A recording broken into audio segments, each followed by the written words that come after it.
Dear Myself, 내가 없는 당신에게 57번째 에피소드를 시작합니다. 내가 없는 당신에게 팟캐스트는 한국 시간으로 매주 금요일에 업로드 되고요. 스포티파이, 애플, 유튜브, 그리고 네이버 오디오 클립에서 만나보실 수 있습니다. dearmyself.org로 가시면 홈페이지에 저희 채널에 대한 더 자세한 내용 보실 수 있으세요. 감상평이나 사연 소개, 그 밖에 어떤 내용이라도 인스타그램 DM이나 이메일로 소통하실 수 있습니다.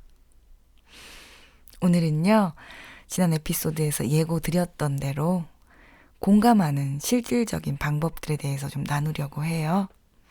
공감이 정말 중요하고 진짜 공감을 받으면 사람이 치유가 되고 진정과 안정이 되고 자신의 잠재력도 펼칠 수 있고 주체적이고 내가 있는 당신으로 성장할 수 있다는데, 그래서 사람 사는데 공감이 정말로 중요하고 필요하다고 여러 사람들이 입 모아서 말하는데, 공감은 어떻게 하는 것일까요?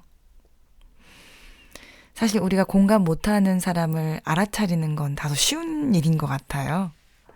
당신은 참 공감을 못해 하며 배우자에게 말하기도 하고, 우리 부모님은 공감을 못해주시는 분들이었어요. 결론 내리기도 하고. 최근에는요, MBTI의 성향에 따라 T인 사고형은 공감을 못하는 집단이고 F는 공감을 잘하는 집단처럼 구분되어 왔죠.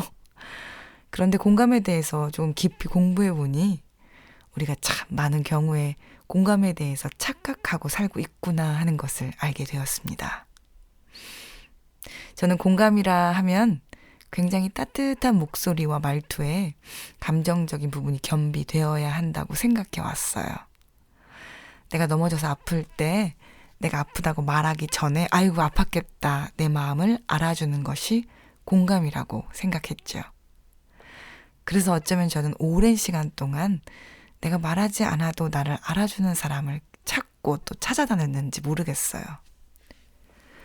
나중에 안 사실이지만 말하지 않고 표현하지 않으면 모르는 게 정상이고, 심지어는 유명한 상담 선생님을 찾아갔는데도 제 마음 제가 표현하기 전까지, 내 마음 설명하기 전까지 모르시더라고요.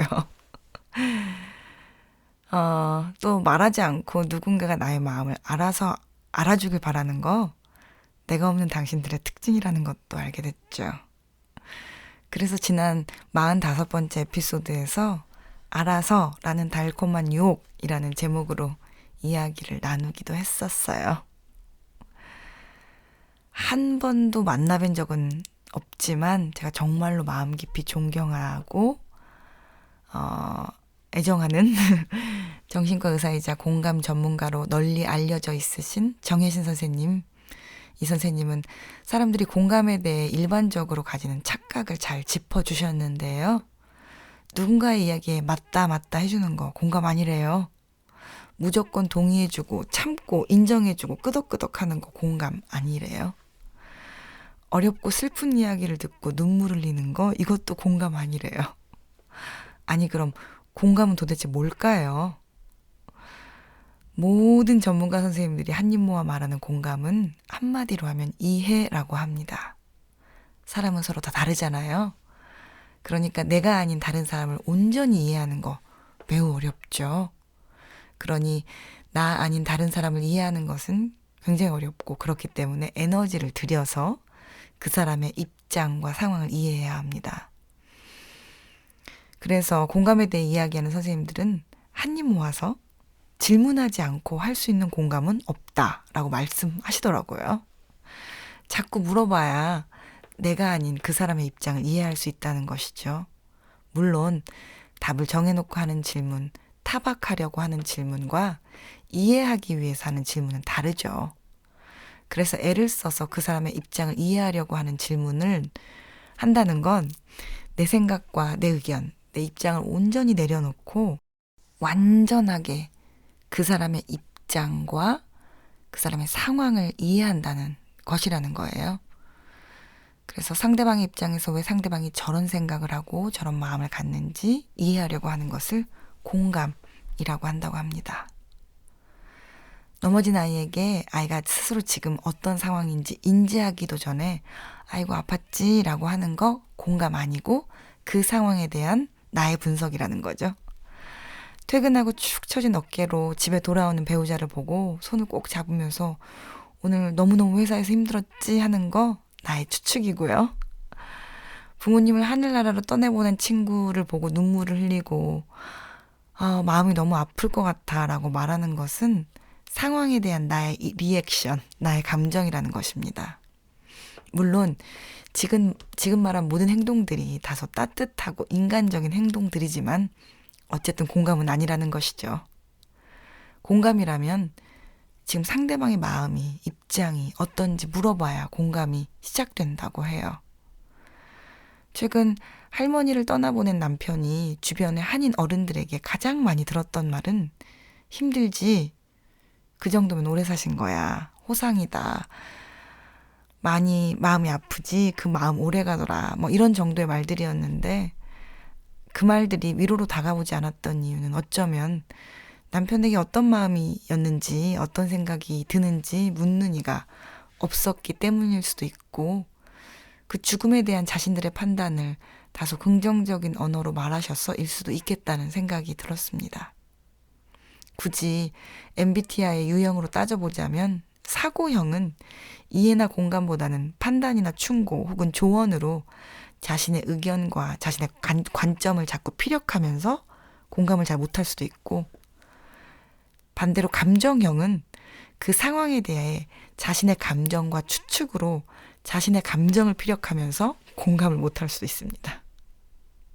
그러니 내가 사고형이든 감정형이든 상관없이 내 관점, 내 시각, 내 의견, 내 감정이 먼저 달려나오면 공감이 아니라는 사실을 기억할 수 있었으면 좋겠습니다. 지난주에 나누어드렸던 머리에 호일 감은 아이 이야기 기억하시나요? 소아정신과 병동에 자꾸 사람들이 자기 머릿속을 읽는 것 같다. 그리고 자꾸 사람들의 생각이 자기 머리에 침투하는 것 같다. 이렇게 상식적으로도 맞지 않는 이야기를 하는 아이를 향해 그 박사님은 그건 말도 안 되는 얘기야, 실제로 그렇지 않아 하고 옳고 그름을 강요하거나 자신의 견해를 말씀하시거나 이렇게 해봐 라는 식의 충고나 조언도 하지 않으시고 왜 그렇게 생각하는지 질문하시면서 그 아이의 입장에 대해서 그 아이를 이해하려고 애쓰셨죠. 그리고 마침내 네 이야기를 들으니까 그렇게 생각할 수도 있겠어 하고 그 마음과 생각을 인정해 주셨죠. 이해를 바탕으로요.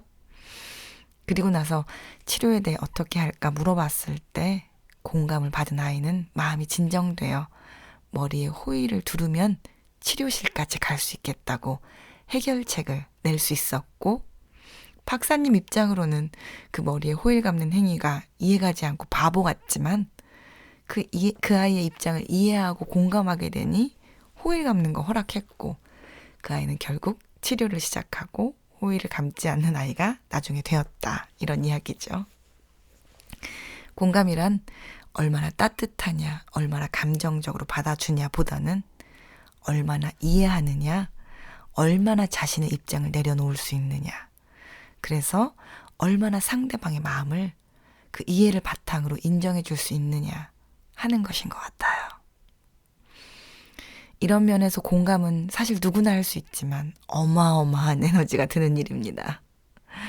누군가의 이야기를 완전히 경청할 수 있는 에너지, 더 잘 이해하기 위해서 질문하고 또 들어야 하는 에너지, 이해하고 나면 정말 내 이해가 맞는지 내 말로 바꾸어 말해보며 확인해야 하는 에너지, 그러면서 나도 모르게 불쑥불쑥 올라오는 내 감정과 입장을 내려놓아야 하는 에너지, 왠지 지금 정답이 뭔지 가르쳐주지 않으면 안 될 것 같은 마음을 눌러야 하는 에너지, 그럼에도 불구하고 당신이 느끼는 감정들은 다 온당하고 그러므로 당신 매우 정상이라고 말해줘야 하는 에너지.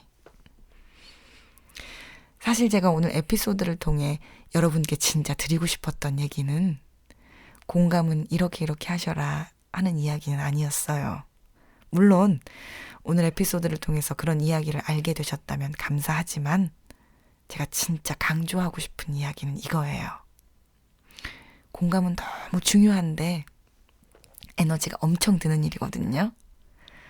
그러니까 아무 때나 공감하지 마세요. 아무 때나 그 중요한 에너지 쓰지 마세요. 이 이야기를 하고 싶었어요. 공감은 생명을 살리는 일인데요. 에너지와 시간이 무척 드는 일이거든요.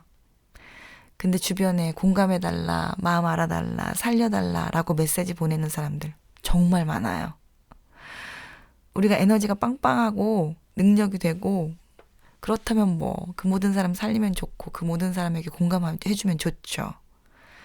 하지만 자기 소멸을 경험한 사람들은 에너지가 많지가 않아요. 소멸이 시작되면 회복되는 길이 오래 걸리기 때문에, 그리고 길기 때문에 내가 있는 삶이 되기까지 에너지가 차고 넘치는 날이 많지가 않은 것 같아요. 그러니까 우리에게 그러한 에너지가 없다는 사실을 좀 받아들여야 할 것 같고, 정말 내가 사랑하는 사람에게, 정말 나에게 중요한 사람에게, 정말 필요할 때, 정말 중요할 때에만 공감하세요. 주변의 모든 사람에게 공감의 에너지를 다 쓰다 보면 자기 소멸을 하게 되거든요. 자기가 소멸되면, 그래서 내가 없는 당신이 되면 우리는 누구도 공감할 수 없는 사람이 됩니다. 그리고 공감의 1순위는 나 자신이라는 것도 꼭 기억해 주세요. 정혜신 선생님은 아무도 나를 공감해주는 사람이 없다고 슬퍼하지 말고 스스로 자신을 공감해야 한다고 하셨어요. 에너지를 다른 사람에게 먼저 쓰지 마시고 내 이야기를 들어주고 내 감정을 이해하고 내 입장을 이해하는데 우선적으로 먼저 쓰세요. 난 왜 이럴까?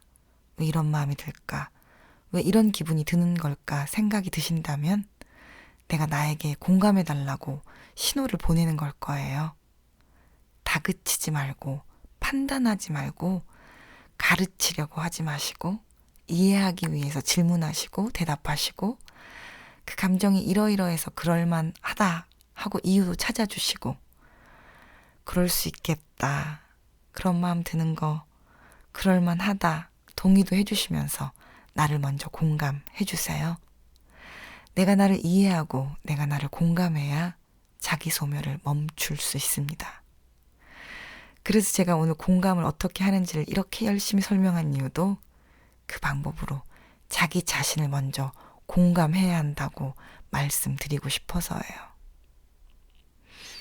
여러분이 사고형이시든지 감정형이시든지 나이가 많든지 적으시든지 결혼을 했든지 안 했든지 아이가 있든지 없든지 직장을 다니시든지 안 다니시든지 여러분이 지금 가지고 있는 마음은 이유가 있어서 생겨난 마음입니다. 그 입장을 헤아려 주세요. 그 입장을 이해해 주세요. 그래서 그랬구나. 정말 그럴만하다 말해 주세요. 근데 그래도 이런 말은 하지 마세요. 일단 충분한 이해를, 깊은 공감을 받게 되면 누가 말하지 않아도 우리 안에 이미 장착되어 있는 합리적이고 이성적인 뇌가 활성화되어서 내 입장에서 가장 좋은 결정과 판단을, 내가 할 수 있는 최선의 다음 걸음을 할 수 있을 거예요.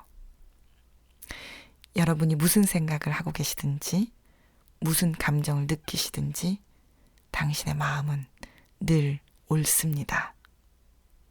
여러분의 한 주가 충분히 공감받는 한 주가 되시기를 소망해 보면서 오늘은 여기까지 할게요. 끝까지 함께 해주셔서 감사합니다.